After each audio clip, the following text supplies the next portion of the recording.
ಗಣೇಶ ಚತುರ್ಥಿ ಹಬ್ಬ ಹತ್ತಿರ ಬರ್ತಾ ಇದೆ.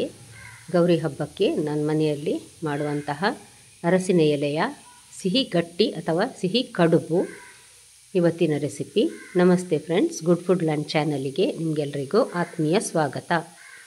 ನೀವಿನ್ನೂ ನನ್ನ ಚಾನಲನ್ನು ಸಬ್ಸ್ಕ್ರೈಬ್ ಮಾಡಿಲ್ಲಲ್ಲ, ದಯವಿಟ್ಟು ಸಬ್ಸ್ಕ್ರೈಬ್ ಮಾಡಿ. ಹಾಗೂ ನಿಮಗೆ ಖಂಡಿತ ಇಷ್ಟ ಆಗ್ತದೆ, ಲೈಕ್ ಬಟನನ್ನು ಪ್ರೆಸ್ ಮಾಡಿ ಮತ್ತು ಫ್ಯಾಮಿಲಿ ಫ್ರೆಂಡ್ಸ್ಗೆ ಶೇರ್ ಮಾಡೋದನ್ನು ಮರಿಬೇಡಿ. ನೋಡಿ, ಇಲ್ಲಿ ನಾನು 2 ಲೋಟದಲ್ಲಿ ಕುಚ್ಚಲಕ್ಕಿ ತೆಗೆದುಕೊಂಡಿದ್ದೇನೆ. ಇದು ಕಜೆ ಅಕ್ಕಿ ಅಂತ ಹೇಳ್ತೇವೆ ನಾವು, ಕಜೆ ಅರಿ ಅಂತ. ಇದನ್ನೊಂದು 3-4 ಸಲ ಚೆನ್ನಾಗಿ ತೊಳೆದು ಒಂದು 6 ಗಂಟೆ ನೆನೆ ಹಾಕಿದ್ದೇನೆ ನಾನು. ಚೆನ್ನಾಗಿ ನೆಂದಿದೆ ಇದೀಗ. ಇದನ್ನೀಗ ನಾನು ಗ್ರೈಂಡರಲ್ಲಿ ಹಾಕ್ತಾ ಇದ್ದೇನೆ. ಇದು ಗಟ್ಟಿ ಆಗಬೇಕು, ತೆಳು ಇರಬಾರ್ದು, ಸ್ವಲ್ಪ ಗಟ್ಟಿ ಇದ್ರೇ ಒಳ್ಳೆಯದಾಗೋದು. ಇದು ನೋಡಿ, ಉಪ್ಪು ಹಾಕಿ ಗ್ರೈಂಡರಲ್ಲಿ ಗ್ರೈಂಡ್ ಆಗ್ತಾ ಇದೆ. ಈಗ ಒಂದು ದೊಡ್ಡ ತೆಂಗಿನಕಾಯಿಯ ತುರಿದು ನಾನು ರೆಡಿ ಮಾಡಿ ಇಟ್ಟುಕೊಂಡಿದ್ದೇನೆ. ಇದರಲ್ಲಿ ಒಂದು ಸಾಧಾರಣ ಅರ್ಧ ಲೋಟದಷ್ಟು ಹೆಸರು ಬೇಳೆ ತೆಗೆದುಕೊಂಡಿದ್ದೇನೆ. ಇದು ಒಳ್ಳೆ ಪರಿಮಳ ಬರುವ ಹಾಗೆ ಇದನ್ನು ಡ್ರೈ ರೋಸ್ಟ್ ಮಾಡಿಕೊಳ್ಬೇಕು.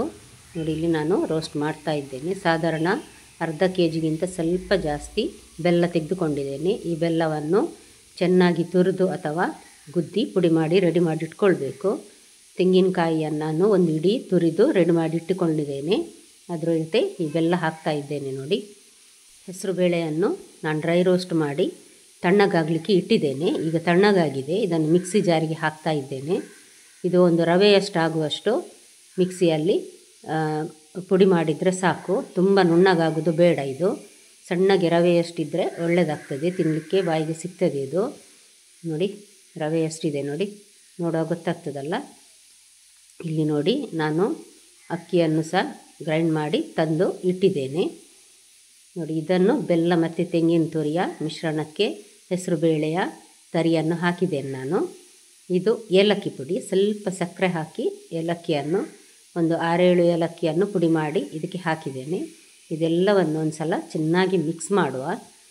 ಹೆಸರುಬೇಳೆ ಹಾಕೋದ್ರಿಂದ ಇದರದ್ದೊಂದು ಟೇಸ್ಟ್ ಬೇರೆ ಬರ್ತದೆ. ಒಂದು ಸಲ ಮಾಡಿ ನೋಡಿ, ಆವಾಗ ನಿಮಗೆ ರುಚಿ ಅದರದ್ದು ಎಷ್ಟು ಚೆನ್ನಾಗಿದೆ ಅಂತ ಗೊತ್ತಾಗ್ತದೆ. ಇದು ನೋಡಿ, ಅರಸಿನ ಎಲೆ ಮನೆಯಲ್ಲೇ ಆದದ್ದು, ಹಾಗಾಗಿ ಫ್ರೆಶ್ ಕಾಣ್ತಾ ಇದೆಯಲ್ಲ. ಇದರ ತುದಿಯನ್ನು ನಾನು ಕಟ್ ಮಾಡಿ ತೆಗೆದಿದ್ದೇನೆ. ನೋಡಿ, ಈ ರೀತಿ ತೆಳುವಾಗಿ ಹಚ್ಚಬೇಕು, ತುಂಬ ದಪ್ಪ ಸಹ ಹಚ್ಚಬಾರ್ದು. ಅಕಸ್ಮಾತ್ ನೀವು ಮಿಕ್ಸಿಯಲ್ಲಿ ಗ್ರೈಂಡ್ ಮಾಡುವ ಹಾಗಿದ್ದರೆ ಒಂದು ಬಾಣಲೆಗೆ ಹಾಕಿ ಅದನ್ನು ಸ್ವಲ್ಪ ಗಟ್ಟಿ ಮಾಡಿಕೊಳ್ಳಿ. ಯಾಕಂದರೆ ಸ್ವಲ್ಪ ಗಟ್ಟಿ ಇದ್ರೇ ಅದು ಚೆನ್ನಾಗಿದೆ ಕುಚ್ಚಲಕ್ಕಿ. ನೋಡಿ, ಹಾಗಾಗಿ ನೋಡಿ, ಇದಕ್ಕೆ ನಾನೀಗ ಎಲ್ಲ ಹಾಕಿದ್ದೇನೆ. ನಡುವೆ ಈ ರೀತಿ ಹಾಕ್ತಾ ಇದ್ದೇನೆ. ತುಂಬ ಬೇಕಿದ್ದರೆ ತುಂಬ ಹಾಕ್ಕೊಳ್ಬೋದು. ನಾನು ಮಾತ್ರ ಇದು ಸಾಧಾರಣ ಇಷ್ಟು ಸಾಕಾಗ್ತದೆ, ಒಂದು 3 ದೊಡ್ಡ ಚಮಚದಷ್ಟು. ಈ ರೀತಿ ಫೋಲ್ಡ್ ಮಾಡಿದರೆ ಆಯಿತು. ನೋಡಿ, ಇಷ್ಟೇ ತೆಳುವಾಗಿ ಹಚ್ಚಬೇಕು. ಅಷ್ಟೊತ್ತಿಗೆ ನಾನು ಇಡ್ಲಿ ಬೇಯುವ ಹಬೆಯ ಪಾತ್ರೆಗೆ ನೀರು ಹಾಕಿ ಅದನ್ನು ಬಿಸಿಯಾಗಲಿಕ್ಕೆ ಇಟ್ಟಿದ್ದೇನೆ ನಾನು.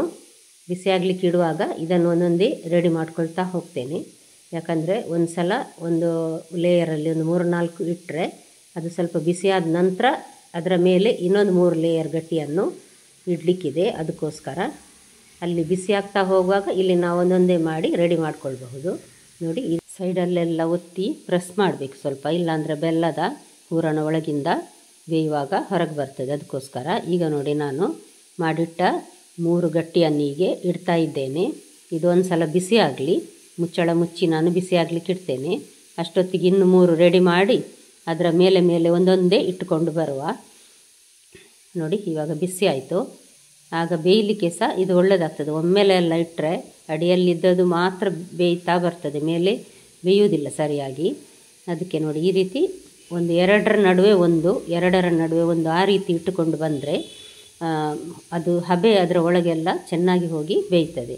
ನೋಡಿ, ಇವಾಗ ನಾನು ಎಲ್ಲವನ್ನು ಅದೇ ರೀತಿ ಇಟ್ಟಾಯಿತು. ಈಗ 20-25 ನಿಮಿಷ ನಾನಿಲ್ಲಿ ಬೇಯಿಸಿದ್ದೇನೆ. ಇದನ್ನು ನಮಗೆ ತಿನ್ನೋದಕ್ಕೆ ಅಥವಾ ದೇವರಿಗೆ ನೀವೇನಾದರೂ ಪ್ರಸಾದದ ರೂಪದಲ್ಲಿ ಇಡುವ ಹಾಗಿದ್ದರೆ ಇಡ್ಬೋದು. ನೋಡಿ, ರೆಡಿ ಆಯಿತು.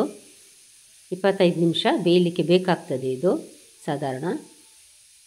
ಹೆಸರುಬೇಳೆ ಹಾಕಿದ ಟೇಸ್ಟಿನ ಜೊತೆ ಒಂದು ಸಲ ನೀವು ಮಾಡಿ ನೋಡಿ, ಖಂಡಿತ ನಿಮಗೆ ಇಷ್ಟ ಆಗ್ಬೋದು ಫ್ರೆಂಡ್ಸ್. ಹಾಗಾದರೆ ನಾಳೆ ಇನ್ನೊಂದು ಹೊಸ ರೆಸಿಪಿಯೊಂದಿಗೆ ನಿಮ್ಮನ್ನು ಮತ್ತೆ ಭೇಟಿಯಾಗ್ತೇನೆ. ಗಣೇಶ ಚತುರ್ಥಿಯ ಯಾವುದಾದ್ರೂ ಒಂದು ರೆಸಿಪಿ ಇನ್ನೊಂದು ಸಲ ಮಾಡಿ ತೋರಿಸ್ತೇನೆ ನಾನು. ಧನ್ಯವಾದ.